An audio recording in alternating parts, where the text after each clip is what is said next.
ಒಂದು ಹೋಗಿ ಹಾಜರಿ ಹಾಕ್ಬೇಕಾಗಿತ್ತು, ಹೋಗಿದ್ವಿ. ಆದ್ರೆ ಒಂದ್ ವಾರ ಮಿಸ್ ಆದ್ರೂ ಏನೋ ಮಧ್ಯ ಗ್ಯಾಪ್ ಆಗೋಯ್ತು, 15 ದಿವಸ ಆಗೋಯ್ತು ಈಗ ಈ ಕಾರ್ಯಕ್ರಮನ ನೋಡಿ. ಎಷ್ಟೊತ್ತಿಗೆ ಶನಿವಾರ ಬರುತ್ತೆ, ಯಾವತ್ತು ಇದನ್ನ ಕೇಳ್ತೀವಿ ಅನ್ನೋ ತರ ಇತ್ತು ನಮ್ಗೆ. ಆಮೇಲೆ ರಾಮ್ಕೆ ಸರ್ ತುಂಬಾ ಅವ್ರು ಪೊಲೀಸ್ ಇಲಾಖೆಯಲ್ಲಿ ಇದ್ರು ಅಂತ ಹೇಳಕ್ಕೇನೆ ನಮ್ಗ ಆಗಲ್ಲ. ನಾವ್ ಯಾವಾಗ ಇಷ್ಟೊಂದೆಲ್ಲ ಓದಿ ಇಷ್ಟೊಂದ್ ವಿಷಯ ತಿಳ್ಕೊಳ್ಳೋದು ಅಂತ ಅನ್ಸುತ್ತೆ ನಮ್ಗೇನಪ್ಪಾ ನಮ್ಗ್ ಟೈಮ್ ಇಲ್ವಾ? ಅದೇಂಗ ಅವ್ರಿಗೆ ಅಷ್ಟೊಂದ್ ಟೈಮ್ ಇರುತ್ತೆ ಇಷ್ಟೆಲ್ಲ ಓದಕ್ಕೆ? ನಮಗ್ ಸಾಕಾಗ್ತಾ ಇಲ್ವಾ? ನಮ್ಗೆ 24 ಗಂಟೆ ಸಾಕಾಯ್ತಿಲ್ವಾ ಅಂತ ಅನ್ನಿಸ್ತಾ ಇದೀಗ ನಮ್ ಕೆಲ್ಸಕ್ಕೆ ಓದಕ್ಕೆ ಎಲ್ಲಾನು. ಇನ್ಯಾರಾದ್ರೂ ಕೇಳ್ತೀರಾ? ಇನ್ಯಾರಾದ್ರೂ ಪ್ರಶ್ನೆ ಕೇಳ್ತೀರಾ?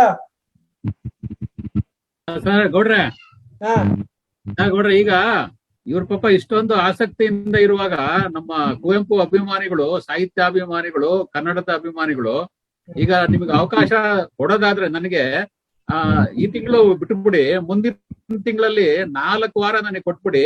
ಕುವೆಂಪು ಅವರ ಶ್ರೀ ರಾಮಾಯಣ ದರ್ಶನ 4 ವಾರದಲ್ಲಿ ಮುಗಿಸ್ತೀನಿ ನಾನು. Okay sir. 4 ವಾರ ಬೇಕಾಗುತ್ತೆ. ಈ ತಿಂಗಳು ಕಳೆದು ಬಿಡ್ಲಿ.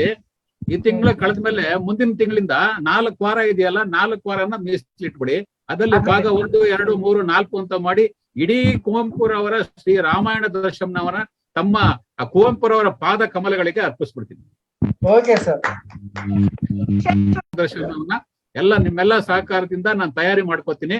4 ವಾರನ ನಿರಂತರವಾಗಿ ಕುವೆಂಪು ಧ್ಯಾನ, ಮುಕುಂದ ರಾಜ್ ಅವರ ಆಶಯ ಏನಿದೆ ಕುವೆಂಪು ಧ್ಯಾನ, ಮತ್ತೆ ದೇಜಾಗ ಅವರ ಏನಿದೆ ಮತ್ತೆ ಇದು ಯಾತ್ರೆ, ತೀರ್ಥ ಯಾತ್ರೆ, ಕುವೆಂಪುರವರನ್ನ ಓದೋದು, ಅವ್ರನ್ನ ಕೇಳೋದು, ತೀರ್ಥ ಯಾತ್ರೆ ಮಾಡ್ದಂಗೆ ಕುವೆಂಪುರ ಲೆಕ್ಕದಲ್ಲಿ ಅದು ಧ್ಯಾನ.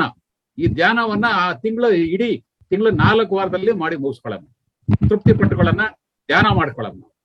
Okay sir. ಕೃಷ್ಣೇಗೌಡ ಸರ್,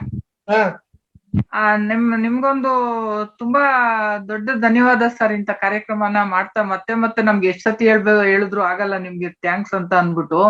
ಆಮೇಲೆ ಮುಂದಿನ ತಿಂಗಳು